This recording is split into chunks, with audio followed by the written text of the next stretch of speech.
Bom, pessoal, vamos lá, vamos retomar aqui, falar um pouquinho sobre vetores, né? Bom, só relembrando, certo? A gente começou a falar sobre vetores, tudo bem? Quais foram as primeiras coisas que a gente viu? Vimos a definição de um vetor, certo? Soma, subtração de vetores e o produto por um escalar, certo? Na aula de hoje, nós vamos começar a ver decomposição e as componentes de um vetor, tudo bem? Como eu falei, isso vai facilitar muito a nossa vida, certo? Você somar vetores para você, enfim, você trabalhar com vetores de forma geral, certo? Praticamente a gente trabalha através das suas componentes, né? Se fosse, digamos, geometricamente, como a gente vinha fazendo, seria quase que inviável, certo? Deixa eu só ajeitar aqui a lousa, né? Ajeitar aqui.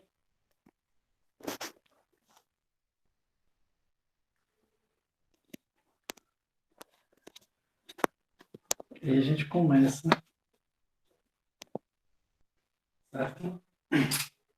Vamos lá, né? Fazer aqui uma revisão. Boa noite, Larissa. Já tinha começado aqui, mas só tinha falado o que a gente vai ver na aula de hoje, que é a parte de decomposição e soma de vetores, certo? Ia começar aqui uma ligeira revisãozinha, certo? Só relembrar, né? É aquela história, né? O que é os vetores, né? Então, eu falei que era uma setinha, certo? Essa setinha, ela tem três propriedades, que é o módulo, que é o tamanho dela, a direção e o sentido, né? Então, o módulo é um número, né? Sei lá, 5, né? Que representa o tamanho dela, né? E a direção sentido, né? Que é para onde ela está apontando. Geralmente a gente dá através de um ângulo θ, né? Então, se eu dissesse que esse θ era 30 graus, eu estaria definido já o módulo e a direção e o sentido desse vetor, certo? Bom, nós vimos isso, vimos também a questão da soma de vetores, né? Geometricamente, a gente faz, né? Isso aqui tem um vetor A, um vetor A. Para eu somar com o vetor B, eu desenho o vetor B logo depois do vetor A, né, seguido, como se fosse um deslocamento, e o vetor A mais B é esse cara aqui, né? Esse aqui é o vetor A mais B, certo? Geometricamente é assim que a gente acha o mais B, né? Falamos também da subtração de vetores, né? Então, que é o A menos B. Aí o A menos B, como é que a gente fazia? A gente pega o vetor B, acha o oposto dele, quem é o oposto dele? É exatamente igual ao vetor B, só que agora apontando para o outro lado, certo? Vou pegar aqui outro pincel vermelho, que esse aqui já deu. Vamos supor que eu pego esse vetor aqui, ó, e reflito para cá. Então, vai ficar quase assim, né? Que o vetor menos B, certo? Aqui é o vetor B e ali é o vetor menos B. Tem que vir um pouquinho mais, né? Para ficar mais ou menos o mesmo tamanho. Certo?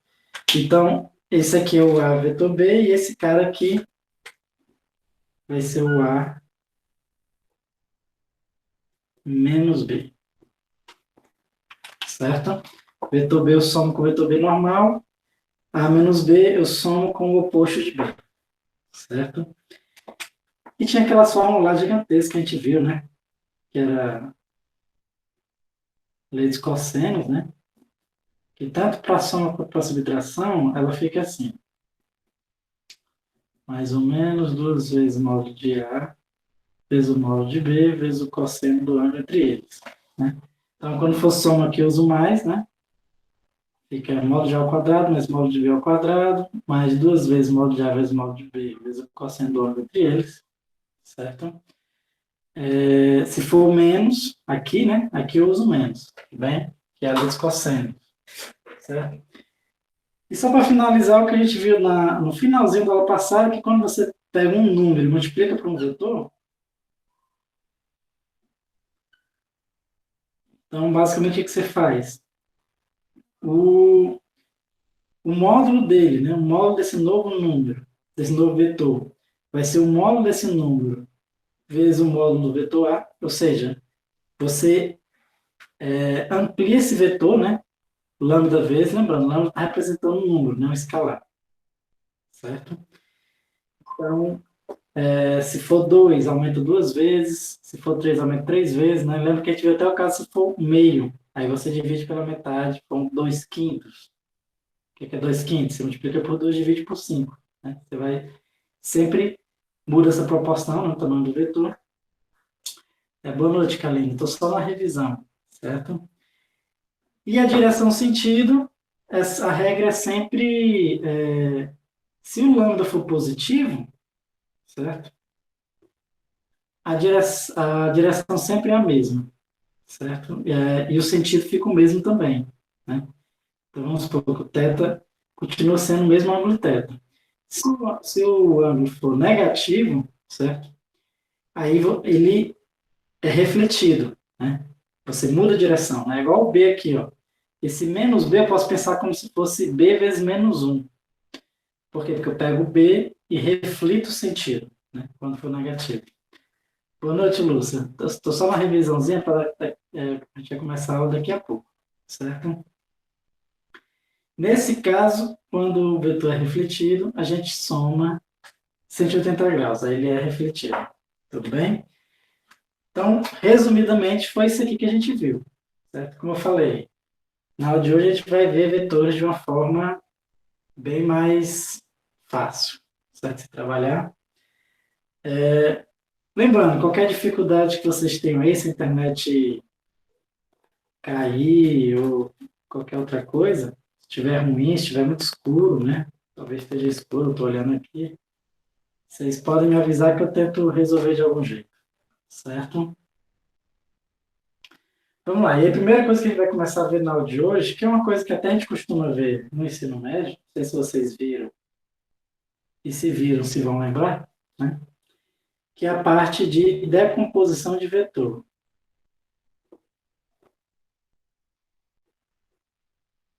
O que acontece? Acontece que é muito comum na física, certo?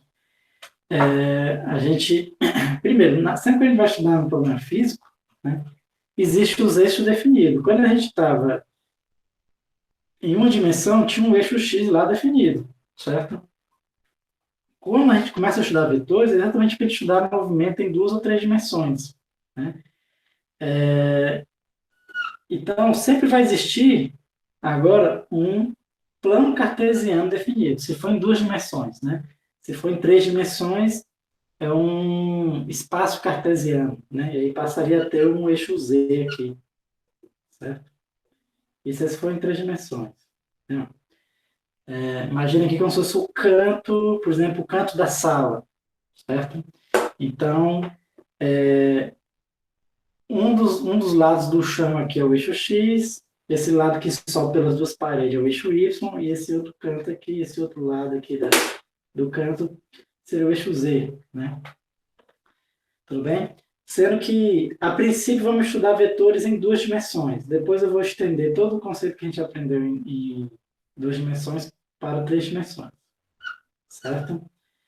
Então, vamos lá. Então, sempre é pressuposto um eixo. Sempre que a gente está estudando um plano cartesiano. Certo? Então, o que acontece? Muitas vezes a gente se depara com vetores na física, né, como a gente vai ver. Certo? E esse vetor fica mais fácil de trabalhar com ele, certo? Vamos chamar esse vetor aqui de vetor A mesmo. Se esse vetor tivesse paralelo aos eixos, certo? Então, o que a gente faz? A gente decompõe esse vetor. O que é decompor esse vetor? Em vez de trabalhar com esse vetor aqui, a gente trabalha com os vetores, né, na direção do eixo X e do eixo Y, de tal forma que a soma deles vai dar o vetor A. O que significa dizer isso? Ó? A gente trabalha com o que a gente chama das componentes. O que são as componentes? Eu puxo uma perpendicular aqui para baixo, certo? E aí, ó, esse vetor aqui, que a gente chama de projeção, certo? Como se fosse uma projeção, né? Se eu imaginasse como se tivesse uma luz vindo aqui, né? Esse vetor seria a sombra dele. Por isso que a gente chama de projeção. né? Aqui é a projeção sobre o eixo X. Bem aqui assim, é a projeção sobre o eixo Y. Certo? Isso aqui é a projeção sobre o eixo Y. E é muito mais fácil, em vez de eu trabalhar com o vetor A, eu trabalhar com esses vetores, né, sobre esses eixos X e o eixo Y. Certo? Como a gente vai ver, aqui é onde está o princípio das componentes. Certo? A primeira coisa importante dessas projeções, né, dessa decomposição do vetor, certo? Que é o seguinte, é que para que eles de fato sejam a decomposição do vetor A, a soma deles tem que dar o próprio vetor A, certo? Então, ou seja, se eu mover o vetor y, AY, para cá, eu vou ver que ele vai se encaixar perfeitamente aqui, ó, certo? AY, né? Ou seja, se eu lembrar da soma de vetores, né, eu tenho um vetor seguido desse, eu coloco outro vetor, o vetor que sai do começo desse e vai até o final, é exatamente o vetor soma. Ou seja, eu posso dizer que o meu vetor A é igual à soma das suas projeções nos eixos. Certo? Na verdade, essa é a condição para a gente dizer que vai decompor. Né? Quando a gente decompõe um vetor, o que acontece? Fisicamente, né, é como se eu esse vetor aqui deixasse de existir e eu estivesse trabalhando com esses outros dois vetores. Certo?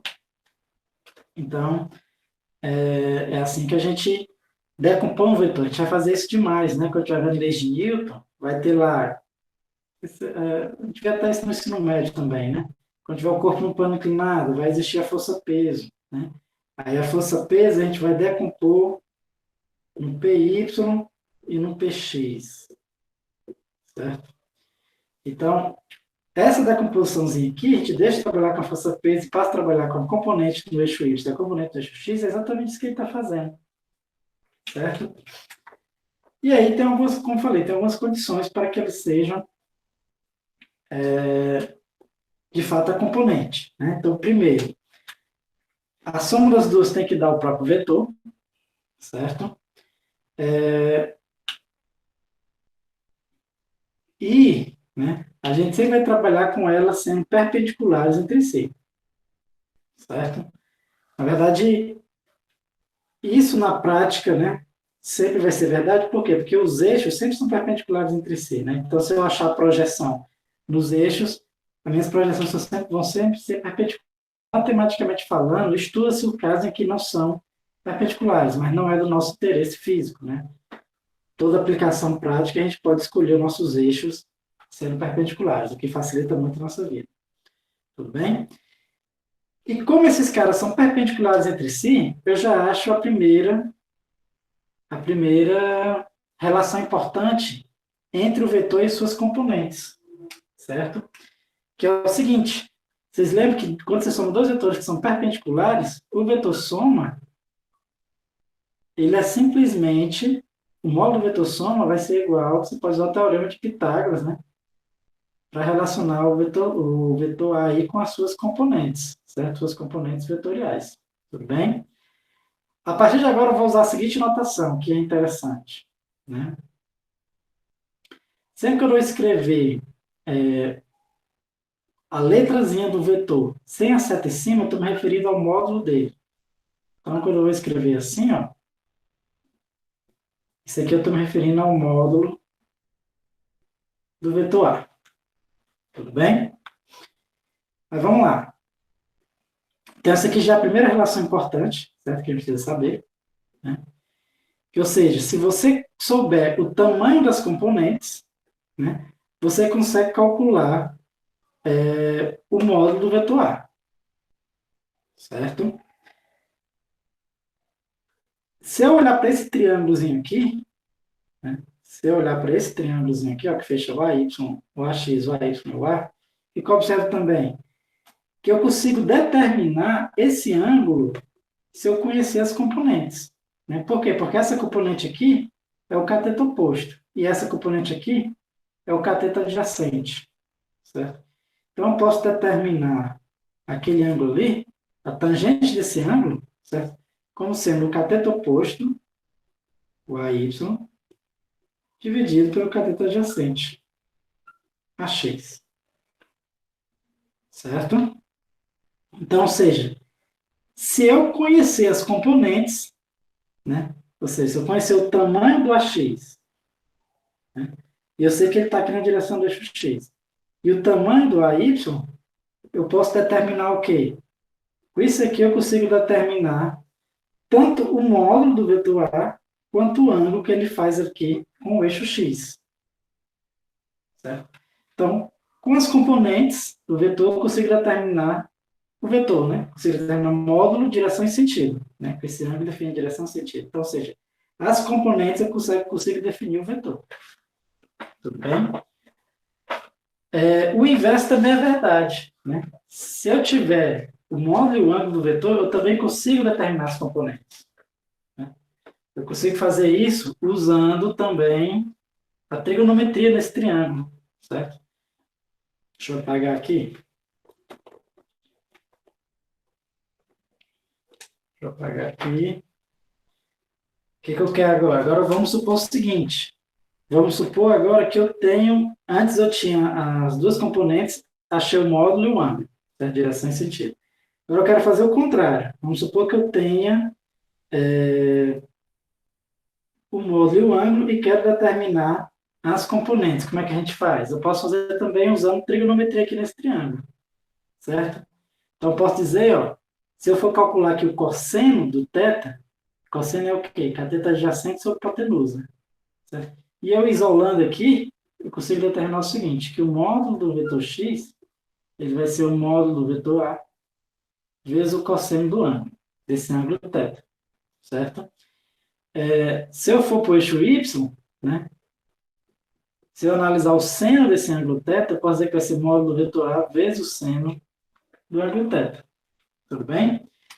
Então, ou seja, com essas equações aqui, o que eu estou dizendo? Estou dizendo que se eu tiver o módulo e esse ângulo, o que ele faz com o eixo x, eu consigo determinar as duas componentes. Certo? Então, é como se fosse o seguinte. Eu falei para vocês, ó, que o módulo do vetor, né, e a direção e o sentido define o vetor, certo? Lembrando, o ângulo ele define a direção e o sentido, né? Se me der aqui o ângulo, 30, 120, 90, seja qual for o ângulo, eu consigo definir esse vetor. Certo? Eu consigo determinar as componentes, e vice-versa. Sabendo as componentes, eu determino o módulo e o ângulo. Certo? Então, a gente vai ver que você usar as componentes é uma nova forma de se trabalhar com vetores. E a gente vai ver que trabalhar os vetores usando as componentes fica sempre mais fácil. Certo? Só quero ficar atento a uma coisa. Quando você está trabalhando aqui quando você está trabalhando com as componentes, você tem que achar o módulo das componentes vetoriais, certo? Muitas vezes a gente não usa só o ângulo com o eixo x, tudo bem? Daqui a pouco a gente vai ver as componentes que a gente chama de componentes escalares.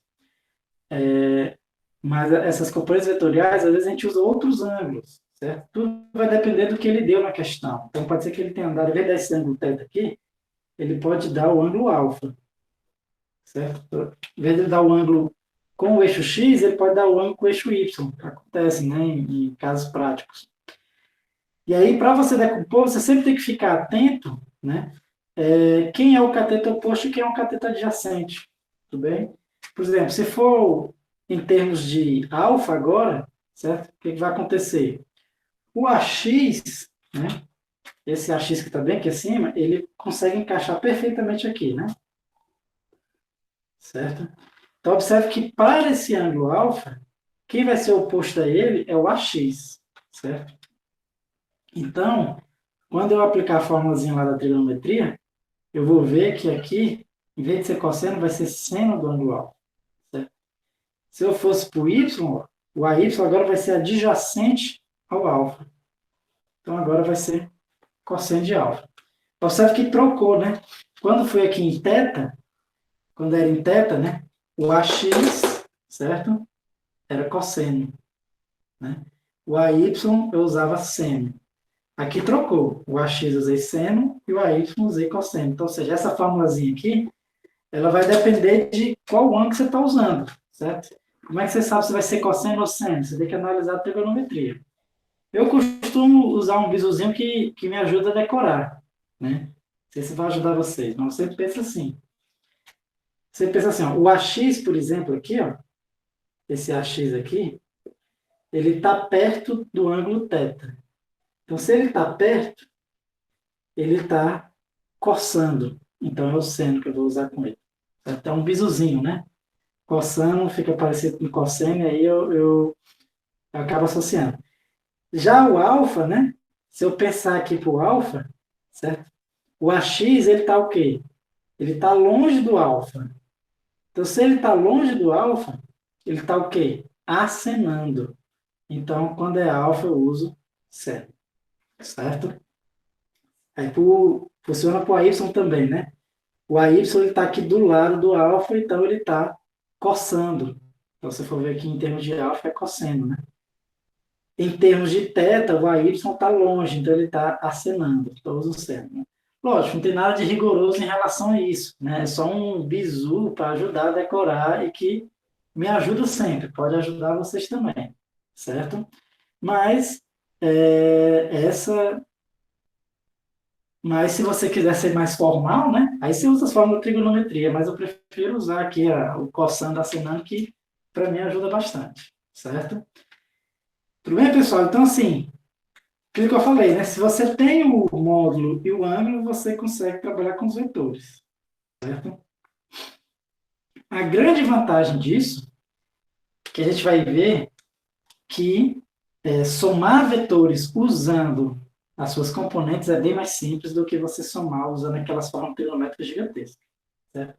Que aí a gente vai ver agora as componentes que a gente chama de componentes escalares, certo? Isso aqui a gente chama de componentes vetoriais, certo? Que são as projeções sobre os eixos. Agora a gente vai criar uma nova fórmula de trabalhar com vetores, certo? Que, como eu venho prometendo, né, vai ajudar bastante, certo? A nossa vida. Só vamos ver um detalhezinho aqui, né? Antes da gente ver, só vamos ver o que a gente chama dos vetores unitários. Vetores unitários. Certo? Só uma definiçãozinha, né? Todo vetor que é unitário, todo vetor, né, que tem módulo 1, a gente chama de vetor unitário. Certo? Então, o que é um vetor unitário? É um vetor, certo? Vou botar aqui. É um vetor de módulo 1. Só uma definição, né? Módulo 1. Certo? Ele tem tamanho 1. Tá? Então, qualquer vetor que você pegue que ele tem tamanho 1, vamos supor que esse vetor A aqui tem tamanho 1. Então, eu vou dizer que A é um vetor unitário, certo? Suponhamos que esse B aqui também tem tamanho 1, porque B, então, é um vetor unitário também, certo? Então, é só uma definição, nada de muito complicado em relação a isso, mas tem dois vetores unitários, certo? Na realidade três, que eles são mais especiais porque eles são importantes quando a gente estuda componentes, que é o vetor unitário na mesma direção e sentido do eixo x. Esse vetor unitário a gente chama de vetor I, certo? E o vetor unitário na direção e sentido do eixo y, a gente chama de vetor j, certo? Então, lógico, se um está na direção do eixo x, o outro na direção do eixo j, então os vetores unitários I e j são perpendiculares entre si, né? A gente vai ver que ele vai ajudar a gente definir componentes, certo? Se for em três dimensões, tiver o eixo z aqui, né?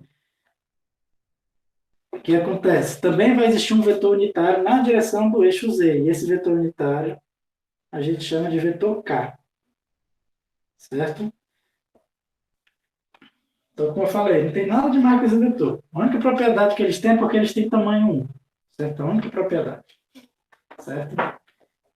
Então, vamos lá. Então, sabendo já o que é vetores unitários, agora vamos achar as componentes, certo? As componentes do vetor, né? Então, fica o seguinte, ó. Componentes. A gente viu o seguinte. Todo vetor, certo? Aqui no eixo isso, aqui no eixo y, no eixo x.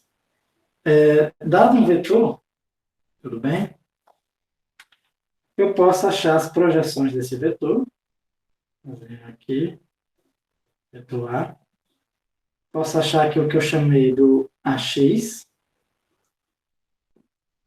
certo? Posso achar a projeção aqui do que eu chamei do AY, né? Meus eixos estão um pouco tortos, mas finge que eles são perpendiculares, tudo bem?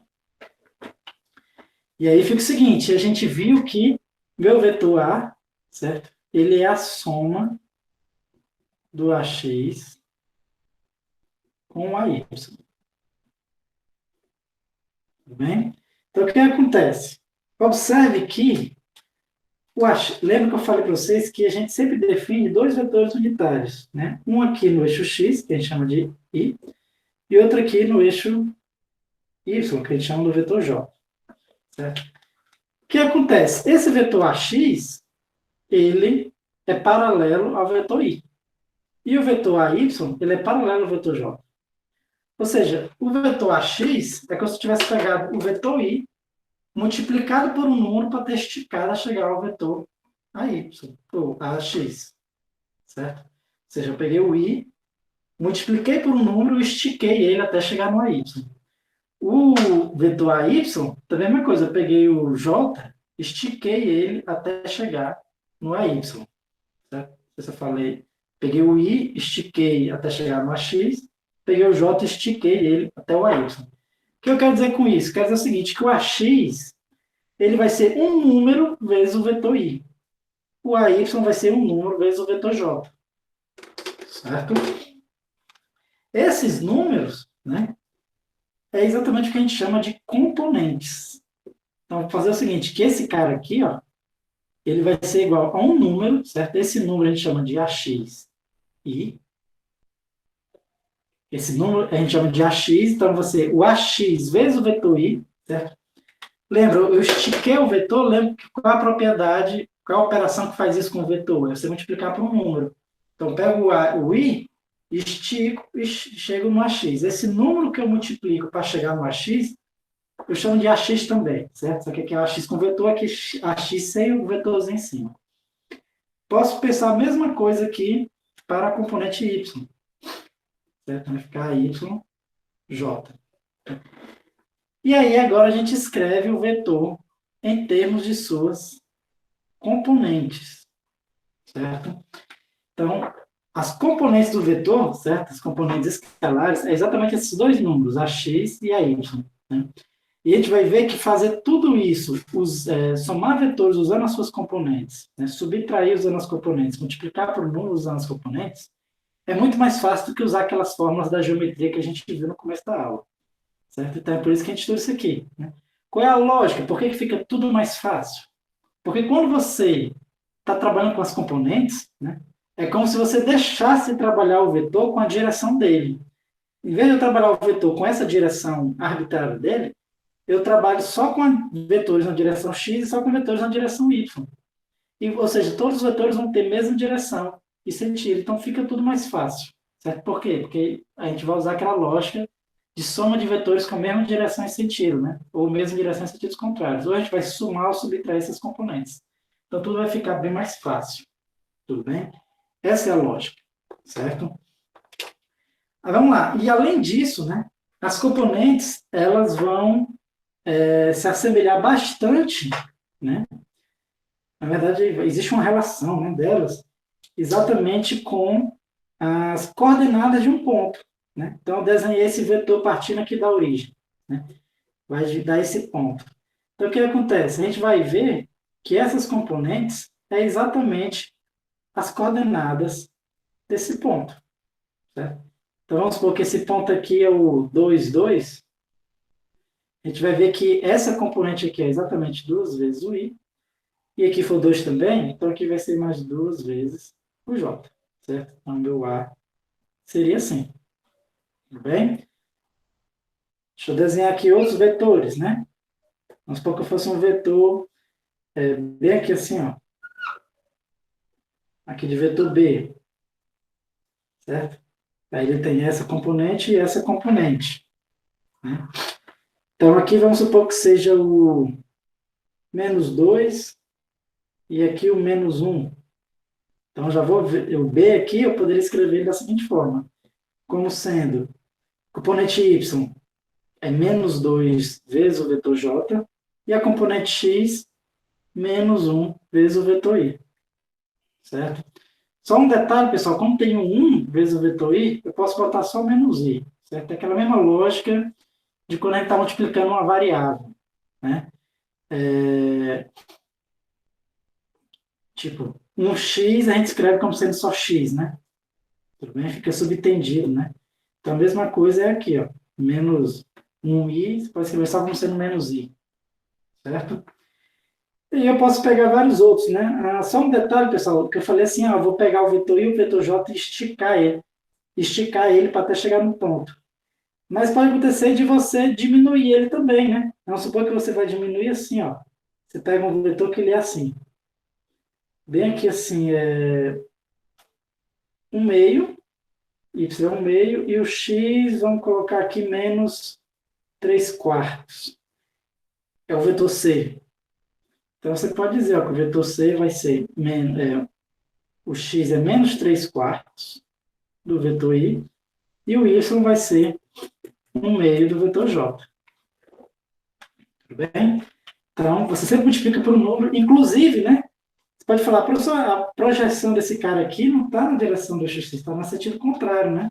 Se eu olhar aqui a projeção do b, certo? Está no sentido contrário ao vetor i unitário. Né? O vetor i está aqui, certo? E é exatamente por isso que a projeção do b ficou negativa, né?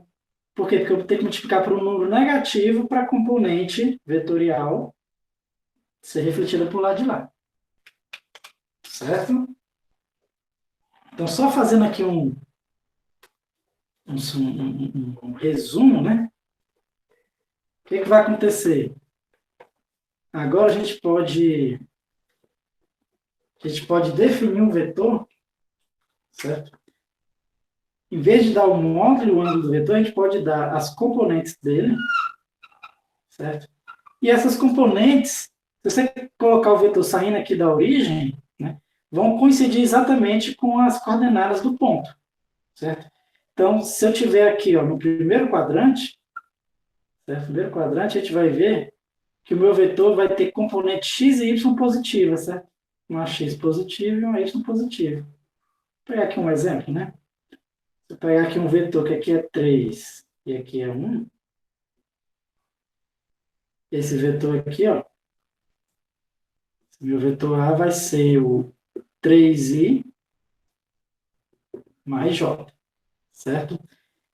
Se eu pegasse um vetor aqui no segundo quadrante, eu vou pegar aqui o menos 2 e o 2, certo? Vou chamar aqui do vetor B. Certo que o vetor B agora vai ter componente x negativa, menos 2i, y positiva, 2j, certo? Vou pegar aqui um vetor na terceiro quadrante, menos 1 e menos 2, um vetor C, certo? Esse vetor C agora, ele vai ter componente, o x vai ser menos i, certo? O y, menos 2j, e um vetor aqui vou botar aqui menos 1 em 1, no quarto quadrante, ele vai ter a componente, vou chamar aqui de vetor D, certo? Menos 1 em 1, né? Então, menos o I fica só I, né? 1 vezes I, fica só I, tudo bem? Menos o vetor J, certo? Então, em vez de eu ficar trabalhando os vetores dando o ângulo e o tamanho dele, certo? Eu vou trabalhar só usando as componentes. Daqui a pouco a gente vai aprender a somar esses vetores, certo? Só um detalhezinho aqui, pessoal. Pode acontecer das componentes de um dos eixos ser zero. Né? Tipo, se eu pegar esse vetor bem aqui assim, ó, em vermelho, vou chamar aqui de vetor E. Esse vetor E, ele só vai ter componente no eixo Y. Certo? Então, ele vai ser... você pode até escrever assim, ó, 0 vezes o vetor I, né, como se fosse a componente zero desse ponto, certo? Mais 2 vezes o vetor J, certo? Só que aí, geralmente, a gente só diz assim, ó, 2J. É só 2J. Tudo bem? E lógico, se você não tivesse visto o desenho, só tivesse colocado assim, ó, que era o 2J, você saberia que esse cara já estaria só na direção do eixo Y. Vamos supor, vou pegar outro exemplo, vou desenhar aqui o vetor F. O vetor F, ele é o vetor menos 3i, certo? Então, eu não precisaria, teoricamente, fazer um desenho dele. Eu já sei que é um vetor que só está na direção do eixo X, 3 espaços negativos. Então, eu consigo desenhar ele aqui. Ó. O vetor F seria um cara assim. Ó. Vetor F, né? Vou desenhar esse F aqui. Onde aqui ele é exatamente o menos 3. Tudo bem?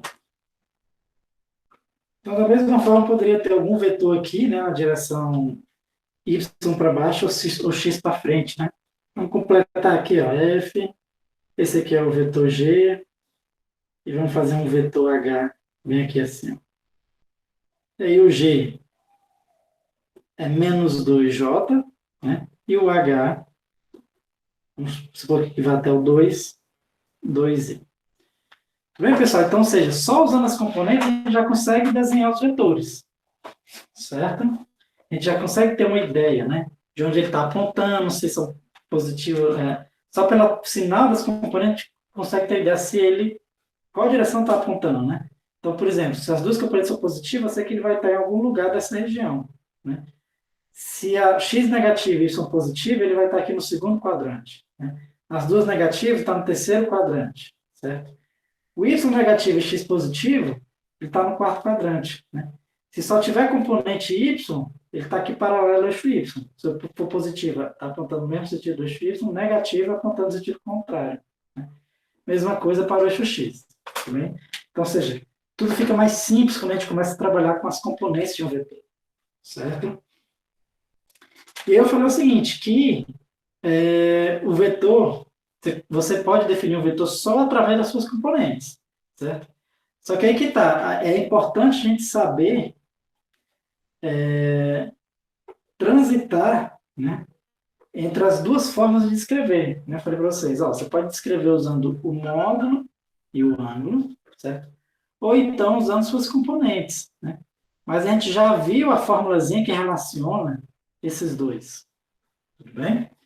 Então, ou seja, o módulo, eu posso usar o teorema de Pitágoras. Aquela mesma formulazinha que a gente viu vai ser válida aqui. Tudo bem? Então, ou seja, o módulo do vetor ao quadrado vai ser igual à soma do quadrado de suas componentes, certo?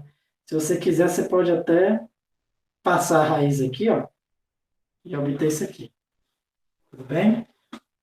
Para você obter o ângulo, você vai dizer que a tangente desse ângulo aqui com o eixo x, certo? Esse ângulo eixo x, vai ser igual a componente y dividido pela componente x, certo? Essa formulazinha aqui tem um detalhe que eu vou falar para vocês, certo? Mas é um detalhe um pouco mais complexo para a gente poder aplicar ela. Não vou falar agora, né? Primeiro eu quero que a gente entenda que a gente consegue, né? Se você tem as componentes, você consegue obter o módulo e o ângulo que ela faz, certo? E o contrário também é verdade, certo? Então eu posso obter as componentes. Se eu tiver o módulo e o ângulo, eu também posso obter as componentes usando essa formulazinha aqui, ó, certo? E aí fica o seguinte, mas quando a gente usa essa formulazinha aqui, é importante ressaltar esse ângulo, né? Como a gente viu, dependendo do ângulo que você usa, certo? Aqui pode ser seno ou cosseno, tudo bem? Mas quando a gente está falando das componentes escalar mesmo, certo? As componentes que multiplicam o vetor i e o vetor j, né? Então, geralmente, a gente sempre está falando desse ângulo com relação ao eixo x, né? Esse ângulo que a gente chama, você mede a partir do eixo x, né? No sentido anti-horário, certo? E aí, então, se for sempre esse ângulo, essas formas sempre ficam assim. Então, costumeiramente, a gente costuma usar sempre essas formas, né? Porque normalmente sempre é esse ângulo aqui que a gente está usando, tudo bem? Então, ou seja, a gente consegue, tendo um módulo e um ângulo, a gente consegue achar as componentes, tendo as componentes, a gente consegue achar o módulo e o ângulo, tudo bem? Vamos fazer aqui alguns exemplos, certo? Fazer aqui alguns exemplos.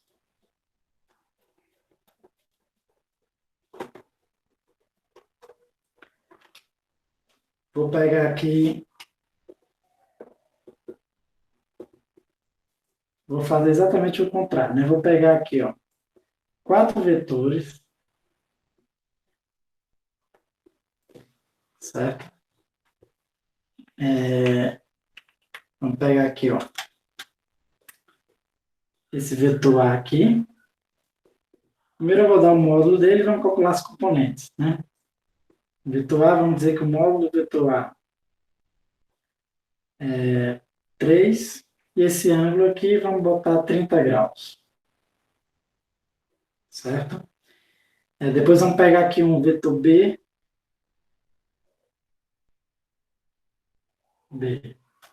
certo? Que ele faz aqui um ângulo, vamos botar aqui 120 graus, certo? Um vetor, tá aqui um vetor C, esse módulo do vetor B, vamos supor que seja 4, módulo do vetor C, 1, vamos supor que o vetor C faz um ângulo de, eu vou botar aqui que ele não vai ficar muito poluído, quando for fazer o C eu vou desenhar, mas vamos botar aqui, no terceiro quadrante, se eu botar 225, é um ângulo no terceiro quadrante, certo? E por último, o vetor D, certo? Que é o vetor C, um vetor D que vai estar aqui assim. Vou pegar aqui um ângulo tamanho 2. E vou pegar um ângulo mais maluco mesmo, né? Vou botar aqui 290, certo? Vamos calcular as componentes de cada um desses caras, certo? Então, primeiro vamos para o AX, né?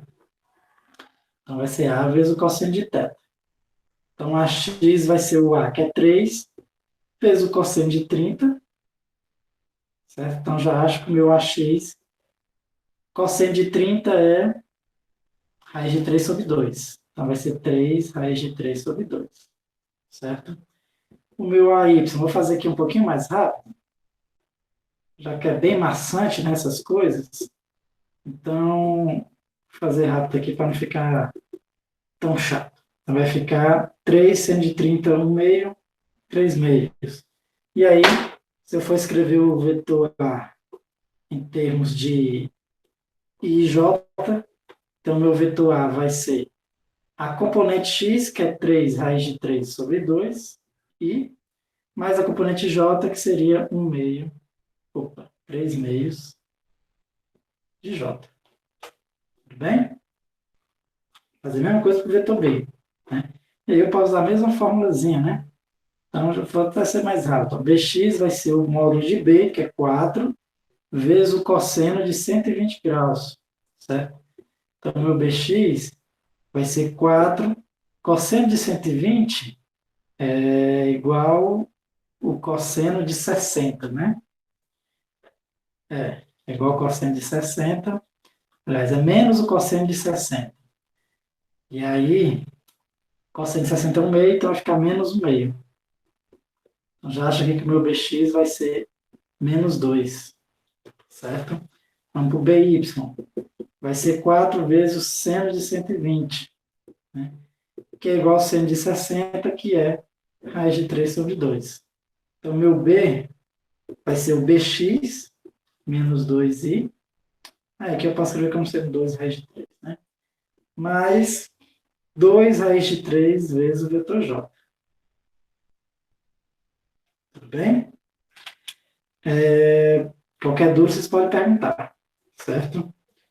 Vamos lá, vamos fazer aqui o vetor C, certo? O vetor C. Aliás, eu quero Cx, né? Esqueci até de falar, né? Mas vocês viram que o B ele tinha componente x negativo e y positivo, exatamente porque ele está aqui no segundo quadrante, né? O Cx ele vai ser 1 vezes vezes o cosseno de 225, certo? Cosseno de 225 é menos o cosseno de 45. A Lúcia pediu para repetir as fórmulas das componentes do AX, né? Então, posso fazer aqui para o CX? Ou você quer que eu faça necessariamente do A? Porque a fórmula, na verdade, é do mesmo jeito. Pronto, do CX, por exemplo, né, vai ser o módulo do C vezes o ângulo, vezes o cosseno do ângulo que ele faz com o eixo X. Né? Eu não desenhei aqui para não ficar tão poluído, mas esse ângulozinho aqui, ó, certo? Esse ângulo, eu coloquei ele aqui, ó, 225, certo? É 225. Então, ou seja, para eu calcular a componente x, eu vou pegar o do ângulo, certo? Que ele me deu, que é 1, vezes o cosseno de 225, certo? Então, meu CX, é que eu faço, ó. Cosseno de 225, quando for um ângulo conhecido, você, se quiser, você pode usar, certo? Você pode usar aquelas formulazinhas, né? O cosseno de 225, ele é menos o cosseno de 45, certo? Mas se você quiser, você pode usar a calculadora também, né? Só ficando atento para saber se a sua calculadora está em graus. Exatamente. O seno, quer dizer, o AY é em seno, né? A componente Y é em seno, certo?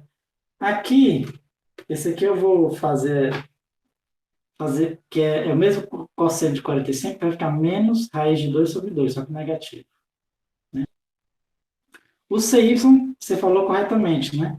Vai ser usando o seno, componente Y, certo? Então, vai ser o 1 vezes o seno de 225, que é igual ao cosseno, né? Raiz de 2 sobre 2, certo? Então, se eu for escrever aqui o C em termos dos vetores I e J, né? Então, o C vai ficar o seguinte, o vetor C vai ser menos raiz de 2 sobre 2 na direção I, menos raiz de 2 sobre 2 na direção J. Né? Está no terceiro quadrante, as duas componentes negativas. Certo? Tudo bem? Qualquer dúvida, pode perguntar. Certo? Vamos lá. O vetor D, para a gente finalizar, aliás, finalizar não, né? A gente finalizar por enquanto. Eu quero brincar mais um pouquinho aqui para a gente entender um pouco melhor. Vai ser o módulo do vetor D vezes o cosseno do ângulo que ele faz, certo? Então, o módulo ele me disse que era 2 e o ângulo ele me disse que era 290, certo?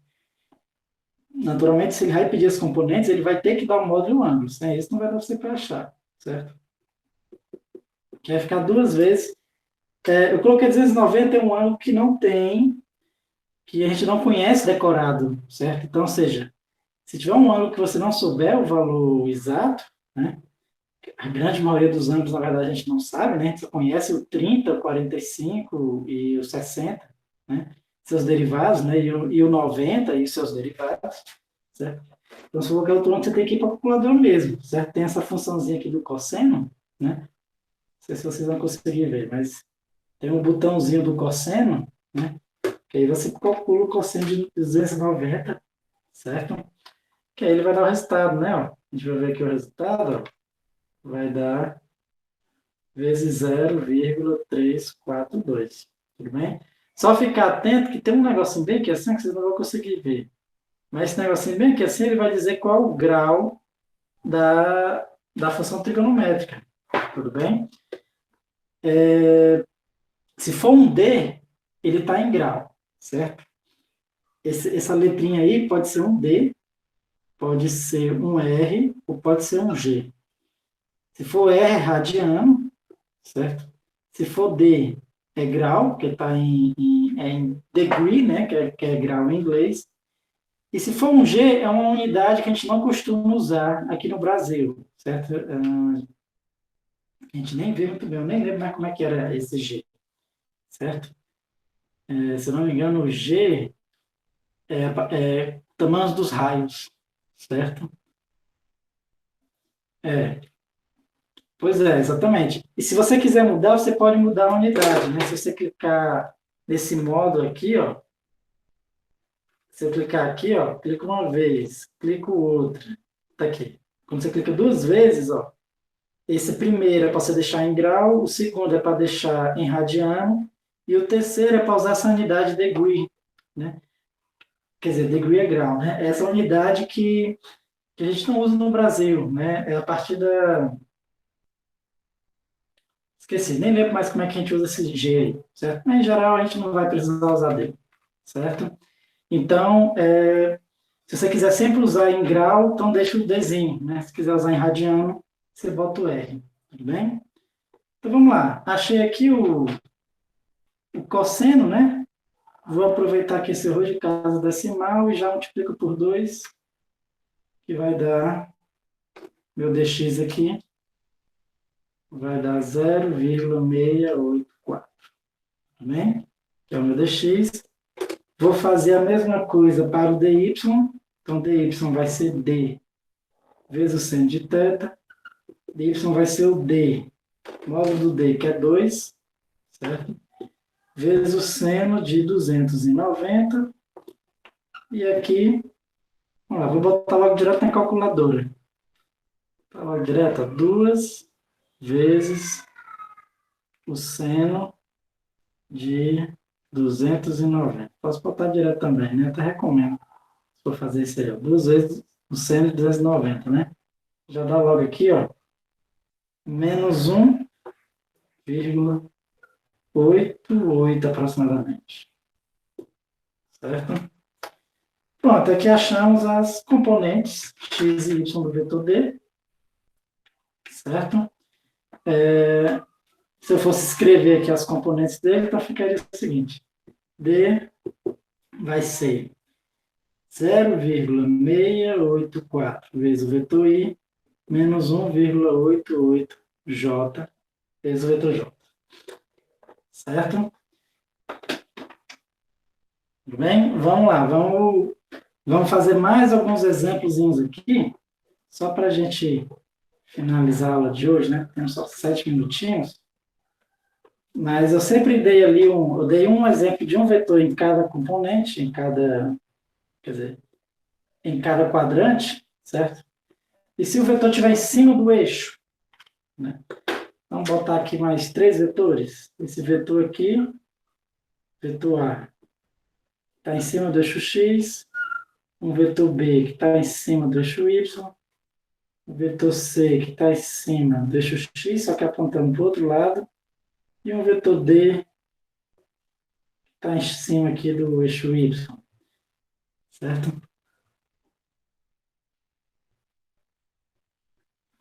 Pronto. Na realidade, quando você está achando um, você está achando a outra ao mesmo tempo, né? A Lúcia perguntou o seguinte: a gente acha primeiramente os componentes vetoriais para depois calcular os componentes escalares, né? Na verdade, quando você está, quando a fórmula, não sei se vocês lembram, mas a formulazinha é bem parecida, né? Tipo, essa aqui é a fórmula da componente escalar, certo? A componente vetorial é assim, ó, modo vetor A vezes o cosseno de θ. Então, na verdade, a gente acaba achando as duas ao mesmo tempo. A única diferença é que essa aqui, ela pode ser negativa. Por que ela pode ser negativa? Se você estiver apontando no sentido contrário ao eixo, ela vai dar negativa, certo? Essa aqui, como é um módulo de um vetor, ela sempre vai ser positiva, certo? Na verdade, essa aqui sempre vai ser o módulo dessa, tudo bem? Mas acaba que essa aqui ela é mais geral. Por quê? Porque ela já vai me dar o sentido, né, dessa componente. Aqui eu só tenho um módulo. Quando você pega aqui a componente, ele me dá sentido. A vetorial é essa aqui, ó. Essa aqui tem um vetorzinho em cima, né? A gente chama da componente vetorial, certo? E essa aqui é a componente escalar. Mas, assim, é bem parecido. Na realidade, uma é semelhante à outra, né? Na verdade, fica o seguinte. Essa componente vetorial, ela é exatamente a componente escalar vezes o vetor unitário, né? Podia fazer a mesma coisa para o eixo y. Vai ser a componente escalar vezes o vetor unitário no eixo y. Tudo bem? Que é aquela história que eu falei, né? A componente vetorial aqui nada mais é do que você pegar o vetor unitário naquele eixo e esticar ele, ou diminuir ele, ou refletir e esticar, certo? Muitas questões a gente acaba trabalhando com a vetorial. A gente vai ver que, dependendo da questão, a gente trabalha com a vetorial. E também, algumas outras a gente trabalha com escalar, certo? Mas aqui em vetores vai ser mais útil a gente calcular, se preocupar só com escalar, certo? Porque a gente vai trabalhando com vetores nesse conteúdo, certo? Mas, tipo, quando a gente vai vendo leis de Newton, a gente vai ver que não vai se preocupar tanto com as componentes escalares, mas com as componentes vetoriais, tudo bem? Então, vai depender da situação que a gente estiver trabalhando, certo? Mas, voltando aqui, né, só para a gente finalizar, ó, vou dar aqui alguns valores. Vamos supor que o módulo de A é 2, vou botar um número quebrado, né? Só estou botando o número inteiro. Tá 2,5. Módulo de B, vamos botar sendo 1. Módulo de C, vamos botar aqui sendo menos 1. E módulo de D vai ser, módulo de C 1 e módulo de C 3. Né? Como é módulo, é tudo positivo. E agora vamos achar as componentes desses vetores. Certo? Porque uma coisa que eu quero deixar claro para vocês é o seguinte. Quando o vetor ele for paralelo a um dos eixos, certo? Quando o vetor for paralelo a um dos eixos, o que acontece? Fica fácil achar as componentes dele, por quê? Porque ele vai só ter componente naquele eixo. Tipo, o A é paralelo ao eixo X, então só vai ter componente no eixo X, certo? Então, você pode usar a fórmula, né? Se eu quisesse usar a fórmula, ficaria assim, ó, AX seria A vezes o cosseno de θ, certo?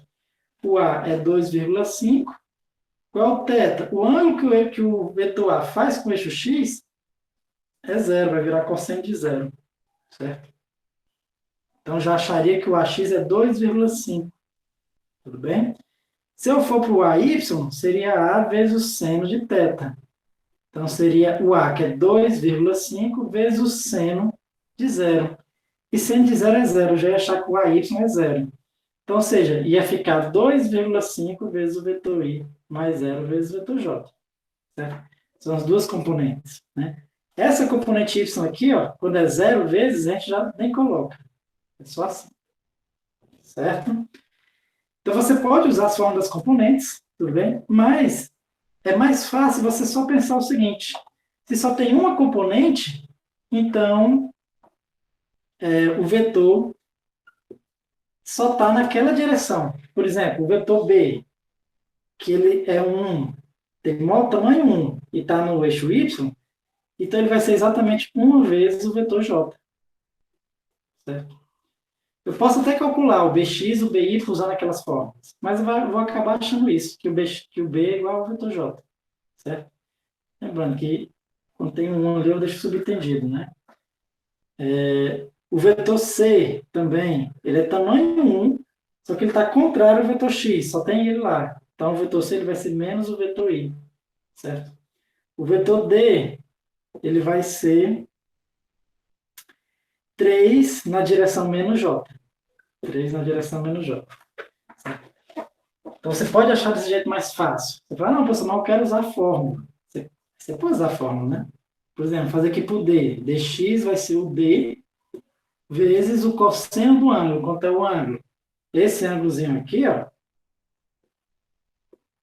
até aqui vai ser 90 mais 90 mais 90, que é 270.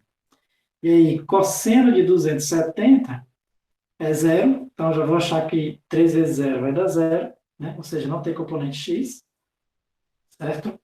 E a componente y vai ficar 3 vezes o seno de 270, né? E o seno de 270 é menos 1, vai ficar menos 3. Ou seja, vai ser exatamente isso aqui que eu tinha falado, né? Só que aqui a gente acha mais intuitivamente, certo? E aqui você acha usando as fórmulas, né? Lógico que na prática é muito mais fácil você achar intuitivamente, né? Mas lembrando, isso aqui é só se os vetores estiverem na direção do eixo, mesma direção, mesmo sentido, certo? Só para finalizar, deixar uma coisa clara aqui, é que eu sempre desenhei o vetor partindo aqui da origem, mas lembrando, Um vetor ele não tem posição, certo, pessoal? Então, o vetor ele pode estar em qualquer lugar, certo? Então, por exemplo, se eu pegar aqui um eixo Y, um eixo X, e eu desenhar um vetor bem aqui assim, ó, aí faço assim, ó, que diga que é 30 graus, você fala assim, vixe, professor, mas o ângulo não era com relação ao eixo X, né?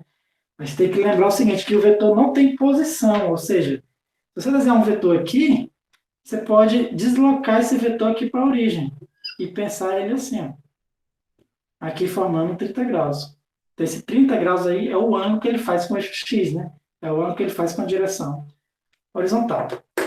Tudo bem, pessoal? Alguma dúvida em relação a isso? Bom, já está dando 1 hora de aula, né?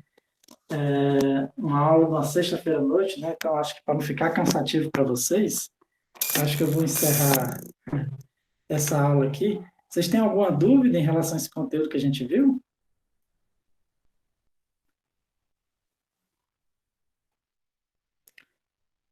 Tá tudo ok aí com relação ao conteúdo?